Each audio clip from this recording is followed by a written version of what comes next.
My dad booted me off a $26,000 trip to Dubai, a trip I paid for entirely, just to give my seat to my brother's fiancée, Natalie. He had the audacity to say she deserved it more. That was a huge mistake.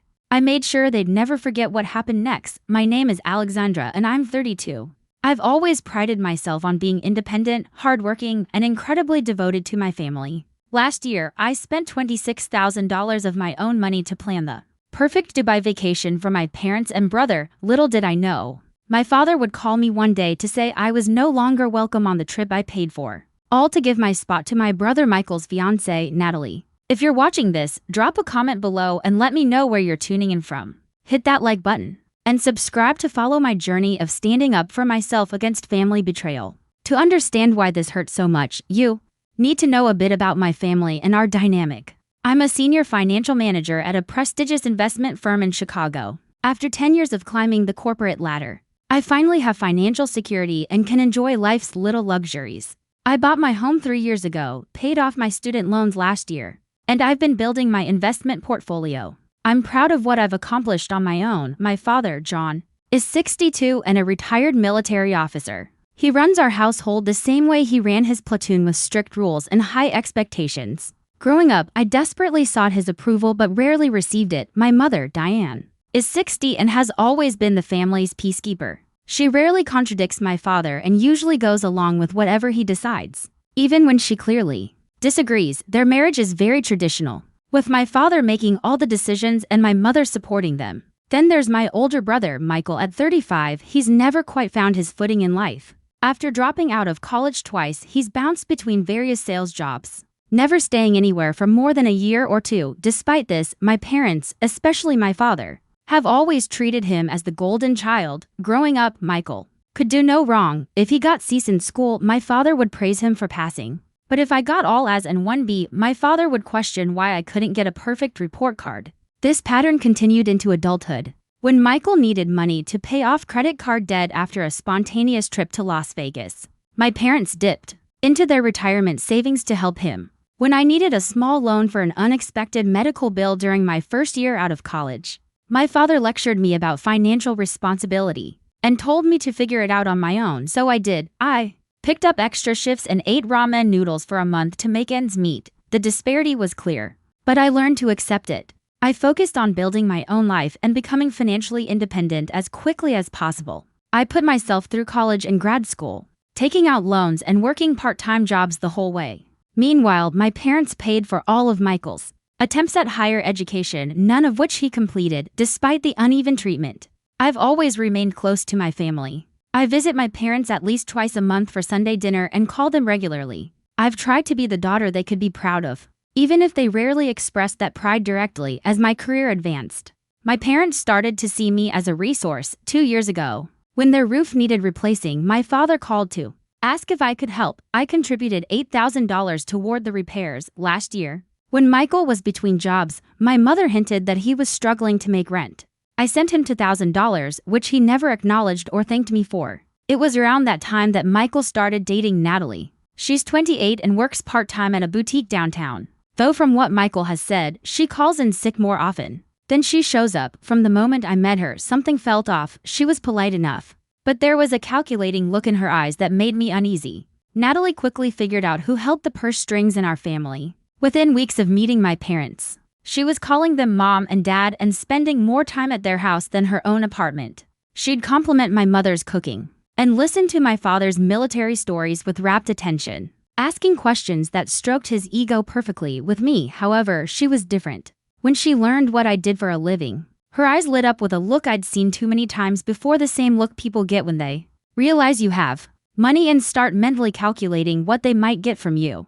She began asking pointed questions about my salary, my home, and my vacation habits. When I remained vague, her interest in building a relationship with me noticeably cooled. What bothered me most was how quickly she inserted herself into every family gathering. If I planned to take my parents to dinner, Michael and Natalie would somehow end up joining. If I wanted one-on-one time with my mom, Natalie would coincidentally drop by with a small gift or a question that required immediate attention. I tried to give her the benefit of the doubt.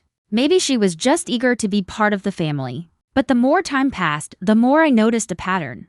Natalie was only interested in the material benefits of being connected to our family. She commented on my mother's jewelry and hinted at how she had always wanted similar pieces. She admired my father's car and mentioned that Michael had promised to buy her one, just like it someday, looking pointedly at my father as she said it. Michael, for his part, seemed completely oblivious. He was infatuated, hanging on her every word and going out of his way to please her. I noticed he had started buying her expensive gifts despite his precarious financial situation. When I gently asked where the money was coming from, he vaguely mentioned side gigs but changed the subject quickly. I suspected my parents were funding his newfound generosity, but I chose not to press the issue.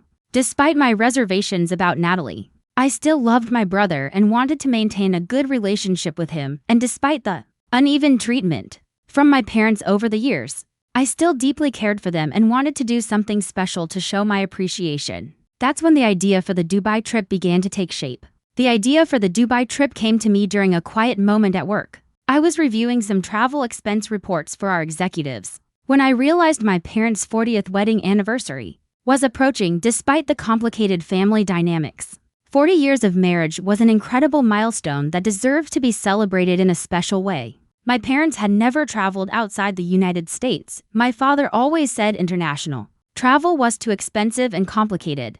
My mother occasionally expressed a desire to see different parts of the world, but she never pushed the issue. I wanted to give them an experience they'd never forget, something completely different from their normal lives in suburban Illinois. Dubai seemed perfect. It offered luxury, cultural experiences, architectural marvels, and desert adventures all in one destination. I knew the photos of them in front of the Burj Khalifa, or riding camels in the desert, would be something they'd treasure forever. And the weather would be ideal during their anniversary month. I began researching immediately, spending my lunch breaks and evenings mapping out the perfect itinerary. I wanted everything to be first class, a true once-in-a-lifetime experience.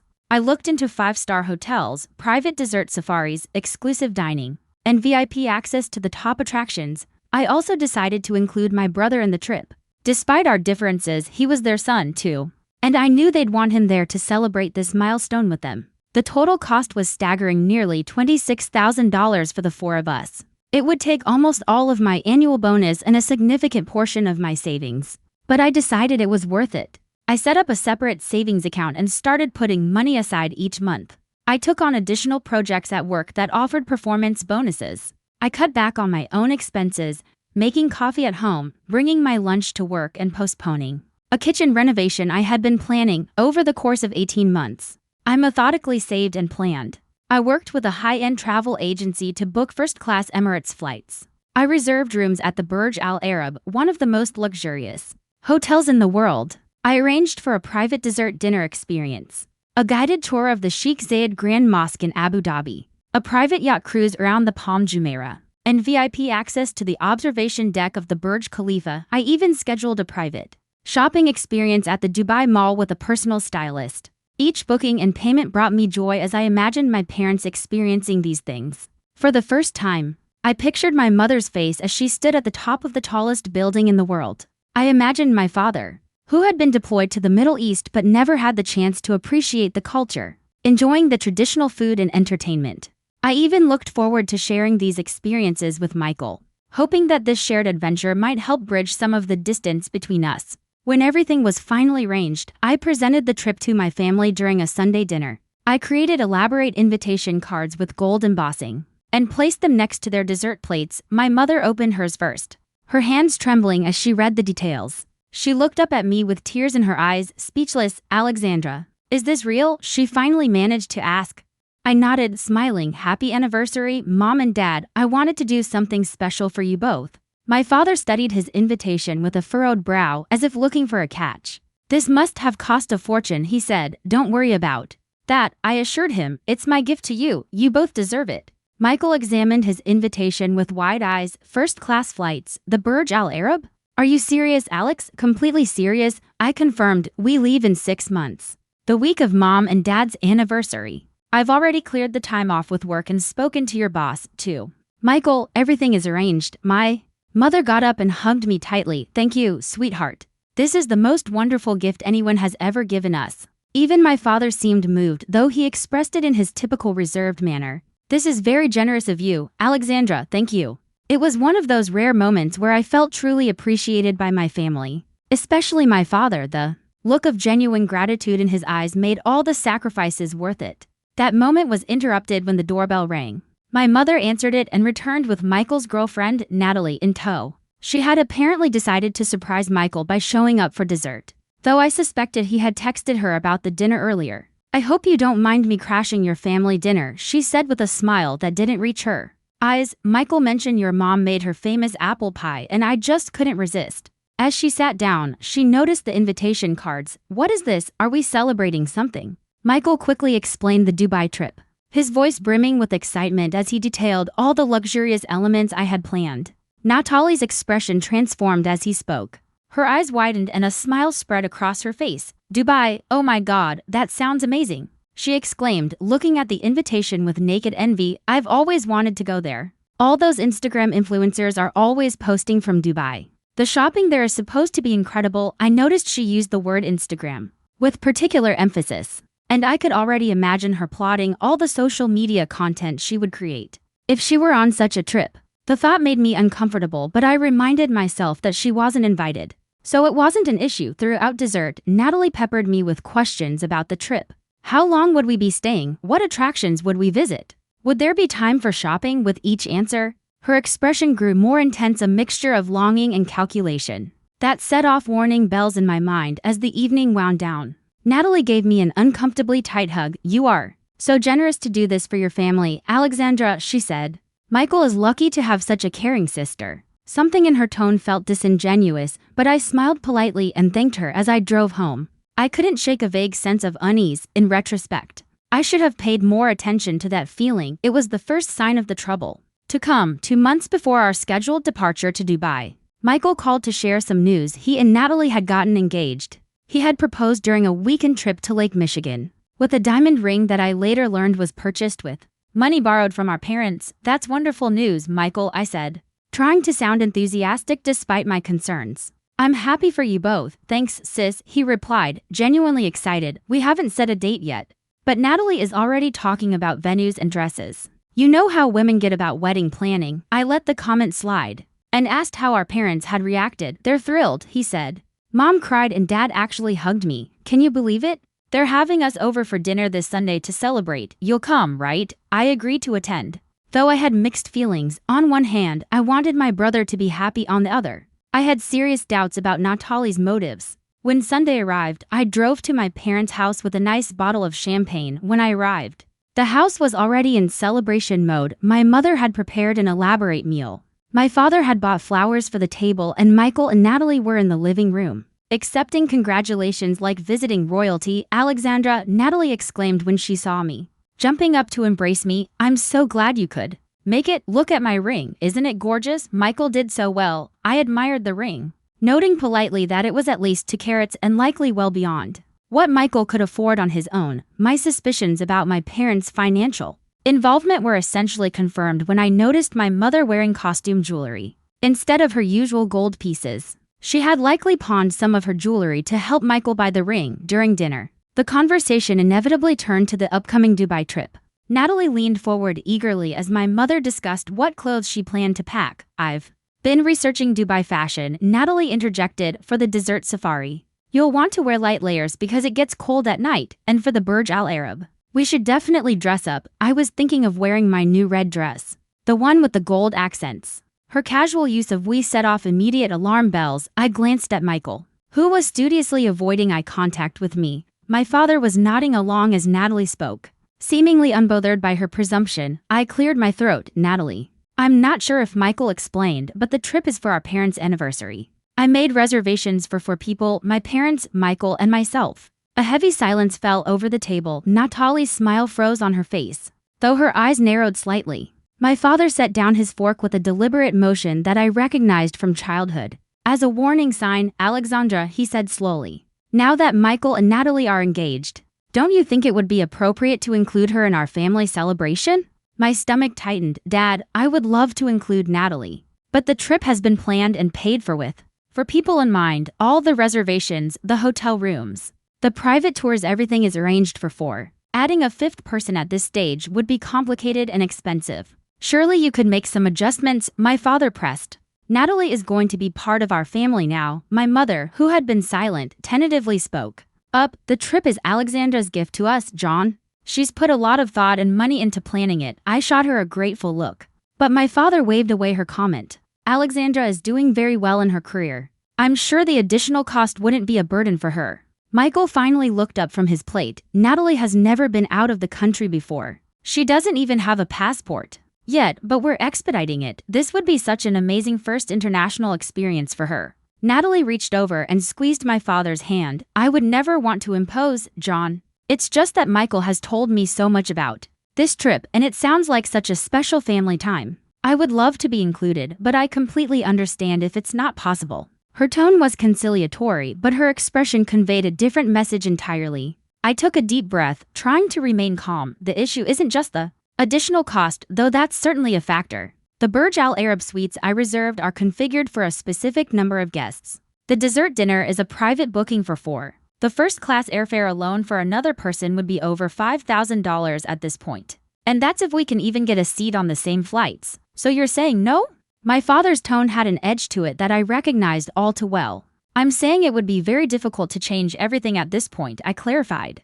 Maybe Natalie and Michael can plan their own trip to Dubai after the wedding.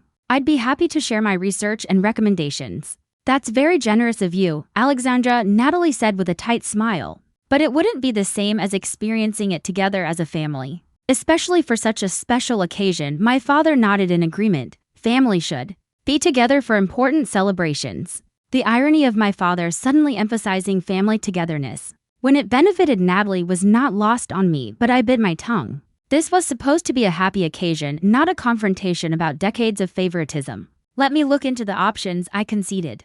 Though I had no intention of spending thousands more to include someone I was increasingly certain was using my brother and my parents for her own gain. The rest of dinner proceeded with an undercurrent of tension. When it was time to leave, my father walked me to the door. Alexandra, I hope you'll make the right decision about this trip, he said, his tone making it clear what he considered the right decision to be. I'll do my best, Dad, I replied non-committally as I drove home. A sense of dread settled over me. I had a feeling this issue was far from resolved. And I was right. It was only the beginning of a situation that would ultimately test the bounds of my relationship with my entire family. A month before our scheduled departure to Dubai, my father called and asked me to come over. We need to talk about the trip, he said, his tone uncharacteristically careful. Can you come by around 6 o'clock tonight? I agreed, though I had a sinking feeling about what this conversation would entail.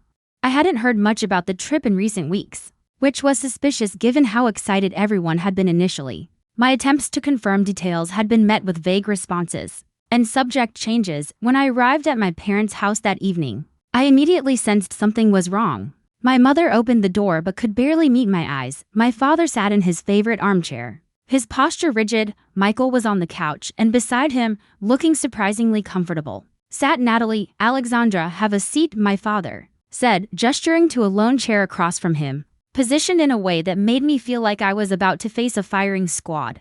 I sat down, my heart already racing. What is going on? My father cleared his throat. We've been doing some thinking about the Dubai trip, and we've made a decision. The use of we did not escape my notice. This was supposedly my gift to them, yet they were making decisions without me. Your mother and I believe that since Natalie is going to be joining our family, this anniversary trip would be a perfect opportunity for us all to bond and create memories together. I nodded slowly, having expected this, as I mentioned before. Adding another person to the reservations would be complicated, but not impossible. If you all feel strongly about it, I can look into the additional costs and see what changes need to be made. That's not quite what we had in mind, my father continued, looking uncomfortable for the first time, given the limitations. You mentioned about the reservations being for 4 people. We think the most sensible solution is for Natalie to take your place on the trip. The words hit me like a physical blow. I stared at my father, certain I had misheard him. Excuse me, it makes the most sense, he pressed on, his voice taking on the authoritative tone he used when he expected no argument. You've traveled internationally before. Natalie never has. This would be a new experience for her. Whereas for you, it would just be another trip. I felt as though all the air had been sucked from the room.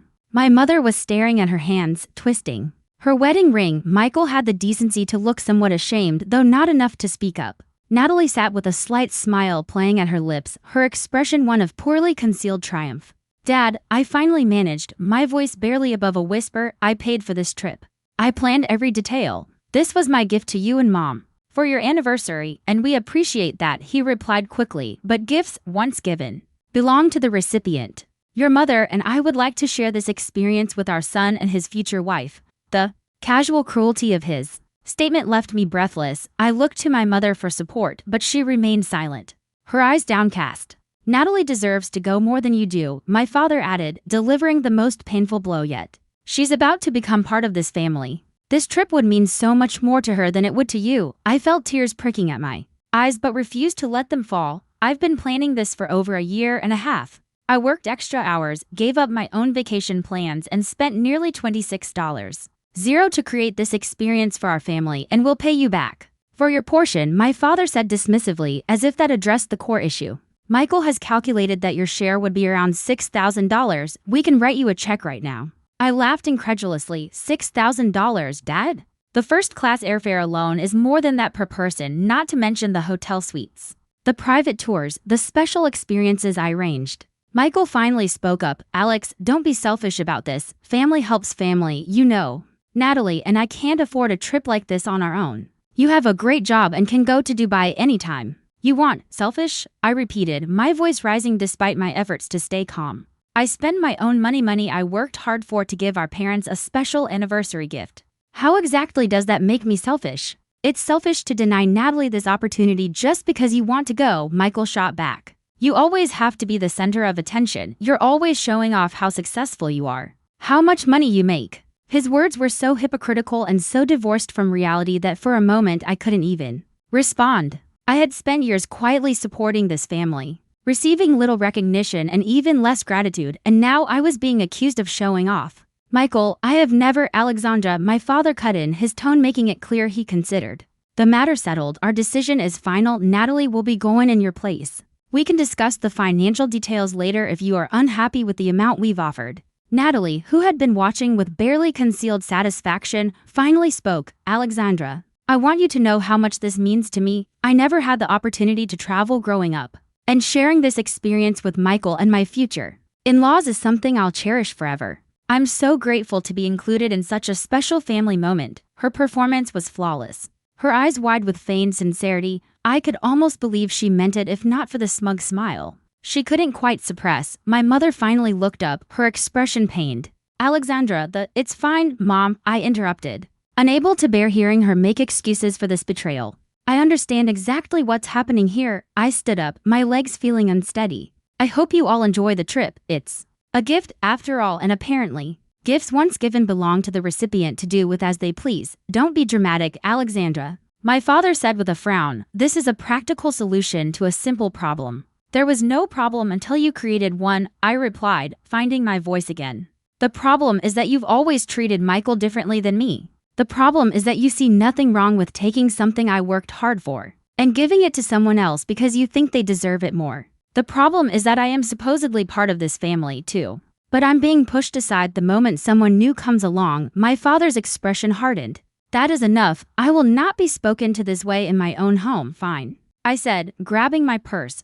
Then I will leave. As I headed for the door, Natalie called after me. Alexandra, please don't leave angry. We're going to be sisters soon. I would hate for this to come between us. I turned back to look at her, at all of them. You know what, Natalie? We are not going to be sisters. You may marry my brother, you may charm my parents, but you and I will never be family, not after this. I walked out, closing the door firmly behind me. In my car, I finally allowed the tears to fall. Great, heaving sobs that shook my entire body. The betrayal cut deep, not just from my father, whose favoritism I had long ago accepted, but from my mother, who had always at least pretended to love us equally, and even from Michael, who, despite our differences, was still my brother and should have understood what this meant to me. As I drove home, my sadness gave way to anger. I had spent thousands of dollars, countless hours planning, and made numerous personal sacrifices to create this special experience. And with a single conversation, it had been taken from me and given to someone who had done nothing to earn it, someone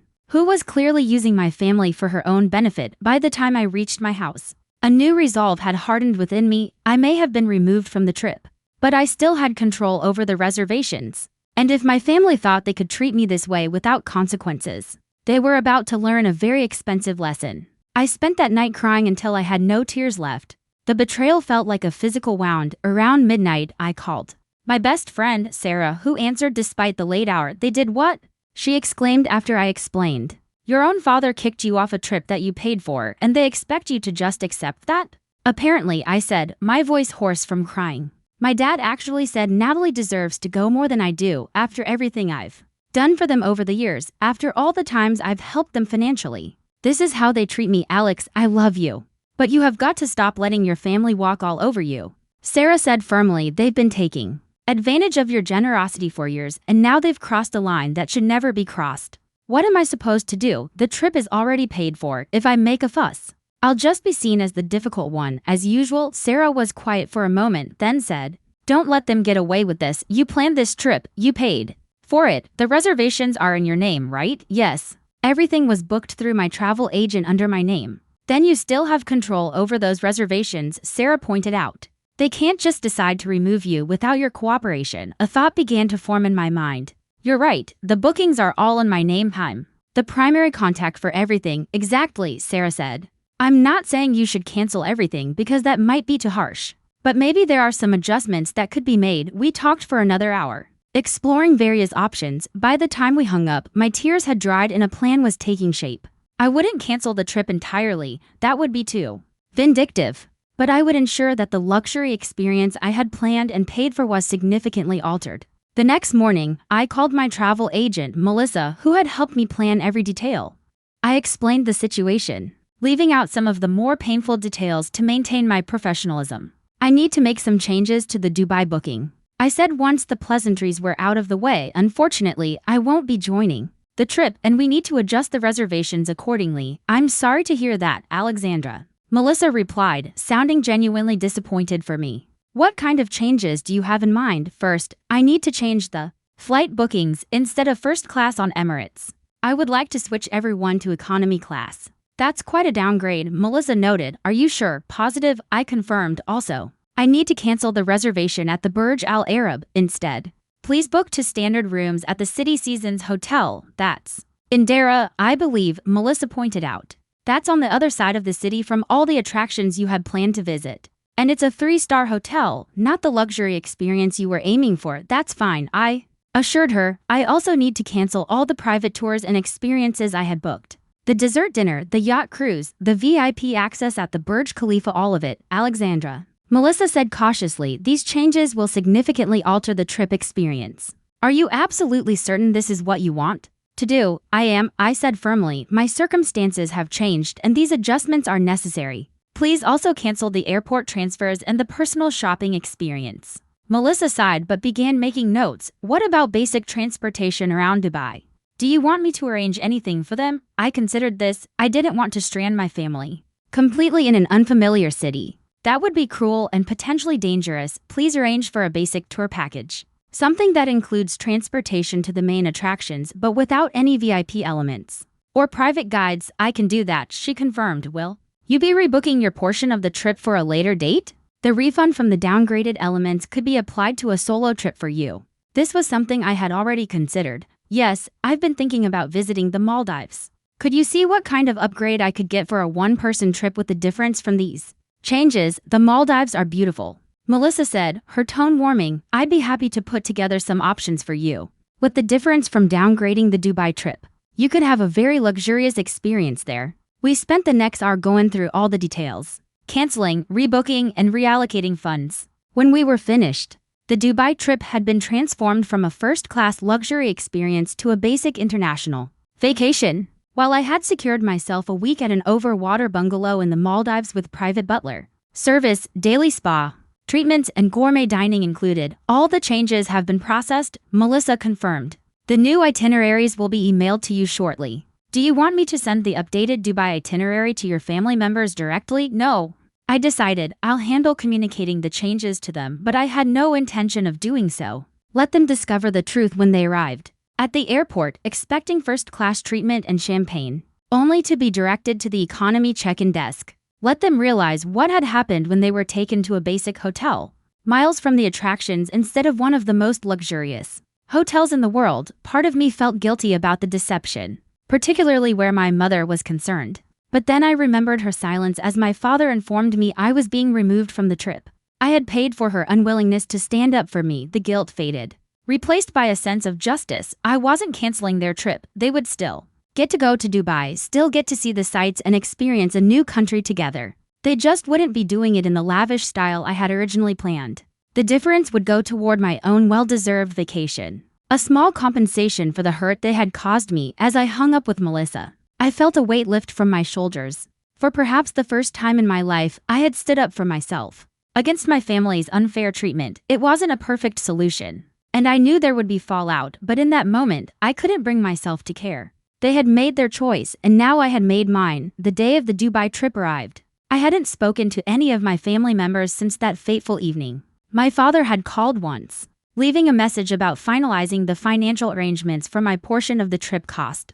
But I hadn't returned his call. My mother had texted a few times, bland messages that carefully avoided mentioning the elephant in the room. Michael hadn't reached out at all. I knew exactly when their flight was scheduled to depart, and I imagined them arriving at the airport, dressed in their best clothes, expecting to be ushered into the first-class lounge for champagne and gourmet snacks. Instead, they would be directed to the economy check-in line, standing with the masses, their boarding passes showing seats at the back of the plane. I was sitting at my desk at work, pretending to focus on a spreadsheet while actually watching the clock. When my phone rang, it was my father. I contemplated not answering but decided it was time to face the music. "Hello, Dad," I said, keeping my voice neutral. "Alexandra, what the hell is going on?" he demanded, his voice tight with anger. "We're at the airport and they're telling us we have economy tickets, not first class. There must be some mistake." "No mistake," I replied calmly. "I made some adjustments to the reservations." There was a stunned silence. Then my father exploded. "You did what? How dare you change the arrangements without telling us? We look like fools standing here. The check-in agent is looking at us like we're trying to scam our way into first class." "I'm sorry you're embarrassed," I said, not feeling sorry at all. "But as you said, Dad, gifts once given belong to the recipient. You decided to change who was going on this trip, and I decided to change what kind of trip it would be. This is completely unacceptable." He sputtered. "We had an agreement, did we?" "I don't recall agreeing to be kicked off my own trip. I don't recall agreeing to have my gift redistributed to someone who, until recently, was a stranger to our family." "Is this about money?" he demanded. "Because if it is, we can discuss increasing the amount we pay you back." "It's not about money, Dad. It's about respect. It's about appreciation for what I tried to do for our family. It's about decades of being treated as less important than Michael, culminating in being told that his girlfriend deserves my place on a trip I paid for more than I do." I could hear my mother in the background asking what was happening. I heard my father's muffled explanation, then her gasp of surprise. "Alexandra." My mother's voice came through the phone. "Sweetheart, please, this is our anniversary trip. Can't we work this out?" "I'm sorry, Mom," I said, genuinely regretful that she was caught in the middle. "But the decision has been made, just like the decision to remove me from the trip was made. You're still going to Dubai. You'll still see all the sights. It just won't be the luxury experience I had originally planned." But she began, only to be cut off as my father took the phone back. "You listen to me," he said, his voice low and dangerous. "You fix this right now, or there will be serious consequences for your relationship with this family." "I think those consequences already happened, Dad. When you decided Natalie was more deserving of my place than I was. Enjoy economy class. I hear the middle seats are particularly comfortable." I hung up, my heart racing, but a sense of satisfaction flowing through me. I had expected to feel guilty, but instead, I felt empowered. For once, I had refused to be the family doormat. Over the next few days, the messages rolled in as each new adjustment was discovered. Michael texted furiously when they arrived at the 3-star hotel in Dara, far from the glamorous downtown Dubai area where they had expected to stay. "What the hell, Alex? This hotel is barely 3 stars and it's in the middle of nowhere. The rooms are tiny and there's no view. How could you do this to us?" I did not respond. My mother called when they discovered all the special experiences had been canceled. Her voice was tearful as she left a message. "Alexandra, I understand you're hurt, but this was supposed to be our anniversary celebration. The dessert dinner I was so looking forward to is canceled. The private yacht cruise is gone. Everything special has been removed. Please call me back. We need to talk about this." I did not return her call. Natalie predictably took to social media to express her displeasure, though she was careful not to mention me directly. Her Instagram posts, which had started out enthusiastic, quickly devolved into thinly veiled complaints. Not everything is as glamorous as it seems on social media, she wrote beneath a photo of their basic hotel room, but we're making the best of it. #expectation vs reality. #travel fails. Another post showed them in the regular observation deck line at the Burj Khalifa, which I knew would mean hours of waiting. Instead of the immediate access the VIP tickets would have provided. 3-hour wait just to get to the elevator. Someone didn't plan this very well. #exhausted. #not worth it. The most satisfying message came 4 days into their trip, a voicemail from my father. That represented a significant shift in tone. Alexandra, he began, his voice uncharacteristically hesitant. I think I owe you an apology. We didn't realize the extent of what you had planned for this trip. The travel agency showed us the original itinerary when we tried to rebook some of the experiences. I had no idea you had invested so much into making this special. He paused and I could hear him clearing his throat. What we did was wrong, I see that now. Taking your place on this trip was unfair, especially after all you did to plan it. I should have considered your feelings more carefully. I hope when we return we can sit down and talk about this. I want to make things right. I saved that message but still did not call back. I wanted them to sit with their actions a while longer. The most unexpected development came in the form of a private message from my mother on the 5th day. It was longer and more heartfelt than anything she had communicated to me in years. Alexandra, I need to tell you how sorry I am. Not just for this trip situation, but for years of standing by while your father favored Michael. I have always been too afraid to stand up to him, too worried about rocking the boat. But seeing how hurt you are, how justifiably angry, has made me realize that my silence has been a form of betrayal too. I want you to know that Michael and Natalie have been fighting constantly on this trip. The stress of the downgraded accommodations, the long waits for attractions, the lack of special treatment Natalie expected has revealed cracks in their relationship that I suspect were always there. Your father is beginning to see Natalie's true colors as well. She has been complaining non-stop and blaming everyone else for the disappointments. I know this doesn't excuse what we did to you, but I thought you should know that your absence has been keenly felt. This trip was your vision, your gift, and without you here to share it, it feels hollow. When we return, I hope we can begin to repair our relationship. I have a lot of making up to do and a lot of changes to make in how I stand up for you in the future. That message brought tears to my eyes, not of sadness, but of validation. My mother had finally seen what I had been experiencing for years. It was a small step, but a significant one. The final update came from Michael, of all people, on the last day of their trip. His message was brief, but it spoke volumes. You were right about Natalie. I'm sorry. From social media, I pieced together that Natalie had thrown a tantrum when Michael refused to buy her an expensive handbag at the Dubai Mall, accusing him of being cheap and ruining her once-in-a-lifetime trip. Apparently, the argument had escalated to the point where my parents had to intervene. And in the process, some ugly truths about Natalie's motivations for being with Michael had come to light. While they were in Dubai having their considerably less luxurious vacation, I was enjoying my own solitude in the Maldives. My overwater bungalow was everything I had dreamed of, with crystal clear waters beneath my private deck and spectacular sunsets viewed from my personal infinity pool. The staff treated me like royalty. Each morning I awoke to breakfast delivered by boat to my villa. Each evening, I dined on fresh seafood under the stars. I posted exactly one photo on social media during my trip, a shot of my feet propped up on the deck railing, the turquoise water stretching to the horizon, with the simple caption, "Sometimes you have to choose yourself." #self-care, #Maldives. I knew my family would see it. I knew they would understand, and for once, I didn't care what they thought. When I returned from the Maldives, tanned, rested, and with a new sense of self-respect, I found several messages waiting for me. My family had been back from Dubai for a few days, and it seemed they were eager to talk. I took my time responding, allowing myself the space to process my feelings and decide how I wanted to move forward. Eventually, I agreed to meet my father for coffee at a neutral location. When I arrived, I was surprised to find him already there, looking uncharacteristically nervous. He stood when he saw me, an automatic military courtesy that felt strangely formal given our relationship. "Alexandra," he said, pulling out my chair.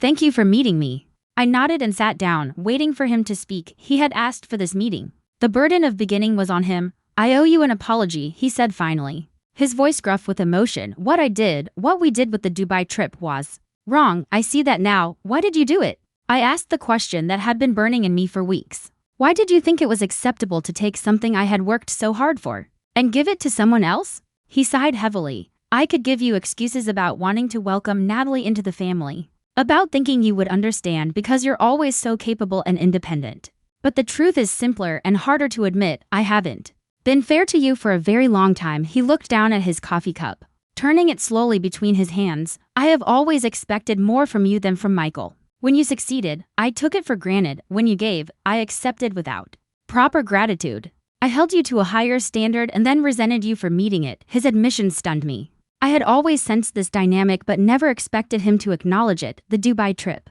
he continued, was just the most egregious example of a pattern that has existed since you were children. I favored Michael because he struggled, because he needed more support. But in doing so, I failed to appreciate the daughter who never gave me cause for worry, who always exceeded expectations. Tears pricked at my eyes, but I blinked them away. Do you know how much it hurt when you said Natalie deserved to go more than I did, after all I had done to create that experience for our family? I do now, he said quietly. I don't expect you to forgive me immediately, or maybe ever. But I want you to know that I see what I have done, and I am committed to changing. Your mother and I have had many long conversations about this. Since we returned, she has helped me see things I was blind to before. We talked for over 2 hours, covering years of accumulated hurts and misunderstandings. It wasn't a magical resolution, but it was a beginning, a foundation upon which we could potentially build a healthier relationship. As for Michael, the Dubai trip had indeed been a turning point. Natalie's true colors had shown themselves vividly under the stress of disappointment. Her complaints about the hotel, the long lines, the lack of VIP treatment had revealed a materialism and entitlement that could no longer be ignored. Their constant fighting had culminated in a public argument at the Dubai Mall that had left my mother in tears and my father seething with anger. 2 weeks after their return, Michael ended the engagement. Natalie predictably did not take it well. She demanded to keep the ring, threatened to tell everyone Michael was abusive, and finally resorted to calling me, bizarrely, claiming that I owed her compensation for ruining her trip. I listened to her rant for precisely 1 minute before cutting her off. Natalie, this conversation is over. Do not contact me or my family again. I blocked her number and social media accounts immediately afterward. My relationship with my mother improved more quickly than the one with my father. She reached out regularly, not just with superficial check-ins, but with genuine interest in my life and thoughts. She began standing up to my father on small issues, finding her voice after decades of deferring to him. It was a slow process, but I could see her making an effort to change patterns that had been established over 40 years of marriage. Michael and I had the most complicated road to recovery. He had been raised to expect preferential treatment, to believe his needs and wants should come before mine. Breaking that mindset was not easy. We had several false starts, conversations that devolved into old accusations and defenses, but gradually, as he processed the lessons from his relationship with Natalie and saw the changes our parents were making, he began to shift his perspective. 6 months after the Dubai fiasco, he invited me to dinner and offered a genuine apology, not just for the trip, but for years of accepting advantages at my expense. I never thanked you for helping with my rent last year, he admitted, or for any of the other times you've bailed me out. I took it for granted that you would always be there to help, without ever considering how I could support you in return. As for me, the entire experience was transformative. I learned to set clear boundaries with my family, to assert my needs and expect them to be respected. I stopped automatically saying yes to requests for financial help and started evaluating each situation on its merits. Sometimes I still said yes, but it was a choice now, not a foregone conclusion. I also began to examine my own patterns of people-pleasing and seeking validation through sacrifice. With the help of a therapist, I explored why I had been so willing to spend enormous sums of money and effort to create perfect experiences for people who often showed little appreciation. I learned to value myself enough to expect reciprocity in my relationships, both within my family and beyond. The Dubai trip that never was became a turning point in our family dynamic. It forced issues that had simmered beneath the surface for decades to finally boil over, creating an opportunity for honest conversation and real change. It was painful, messy, and at times deeply hurtful, but ultimately necessary for all of us to grow. My father still occasionally slips into old patterns of favoring Michael or taking me for granted. My mother sometimes falls back into her peacekeeper role rather than standing firm. Michael has moments of entitlement that echo our childhood dynamic, and I still find myself tempted to overextend myself to earn their approval. But now we catch ourselves in each other. We talk about these patterns openly instead of pretending they don't exist. For my parents' 41st anniversary, we took a much more modest trip together, a long weekend at a lakeside cabin a few hours from their home. We cooked meals together, played board games, and had conversations that would have been impossible a year earlier. It wasn't perfect, but it was authentic in a way the Dubai trip never could have been. If you're watching this and recognizing similar patterns in your own family, know that change is possible, but it requires courage, honesty, and often a catalyst that forces everyone to confront uncomfortable truths. Sometimes you have to make difficult choices to protect yourself and establish healthy boundaries. It doesn't mean you don't love your family. It means you finally love yourself enough to expect better treatment. So, what about you? Have you ever had to stand up to family members who took advantage of your generosity? How did you handle it? Let me know in the comments below. If you found my story helpful or relatable, please give this video a like and subscribe to my channel for more real-life experiences and lessons learned. Share this with someone who might need to hear that it's okay to stand up for themselves, even with family. Thank you for listening to my story. Take care.